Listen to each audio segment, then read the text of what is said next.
फरीदाबाद शहर में डॉक्टर जे घर मां लॻल धाड़े ऐं सहाफ़ी खां फुरवा के ख़िलाफ़ शहरी दाअत ऐं दुकानदारनि जी एहतजाजी तहरीक 13 ॾींहुं बि जारी आहे। 13 ॾींहुं बि शहरियुनि रैली कढी सिटी गेट आॾो एहतजाजी मुज़ाहिरो करे धरणो हयो। फरीदाबाद शहर में 13 ॾींहुं अॻु डॉक्टर दीदार अब्बासी जे घर में लॻल धाड़े ऐं सहाफ़ी लतीफ़ बिरोही खे यरग़माल बणाए फुरलुट करण वारे वाक़े ख़िलाफ़ सियासी समाजी तंज़ीमनि जे अॻुवाननि शहरी ताज जे सॾ ते सदर अब्दुल कादिर बुगियो, जमायत इस्लामी अॻुवान मियां अली हैदर खोसो, JUI अॻुवान मौलाना नज़ीर अहमद बिरोही, STP अॻुवान फिदा चन्ना, सहाफ़ी लतीफ़ बिरोही, मोहम्मद नवाज़ तीवणो, एडवोकेट मुख़्तियार खोसो ऐं ॿियनि जी अॻुवाणी में शहर में रैली कढी धरणो हयो वियो। इन मौक़े ते मुज़ाहिरीन चयो त डॉक्टर दीदार अब्बासी जे घर मां लॻल 30 लखनि जे धाड़े ऐं सहाफ़ी लतीफ़ बिरोही ऐं ॿियनि खां फुरलुट करण वारे वाक़े खे 13 ॾींहुं गुज़री विया आहिनि, पर अफ़सोस जो फरीदाबाद पुलिस अॼु ॾींहं ताईं ॾोहारियुनि ख़िलाफ़ का बि कार्रवाई नाहे कई ऐं नई सामान वापसि कराइण जी का कोशिश कई वई आहे। हिननि IG Sindh, DIG Hyderabad, SSP दादू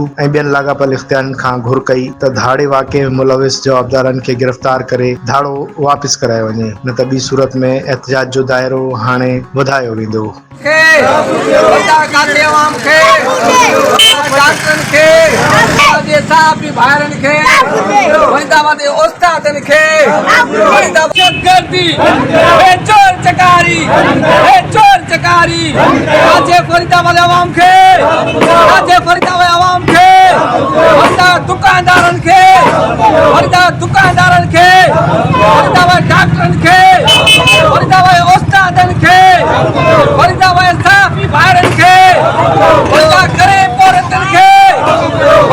सोशल वर्करन के वकील बरादरी के खपे खपे खपे खपे काछे अवाम के दुकानदारन के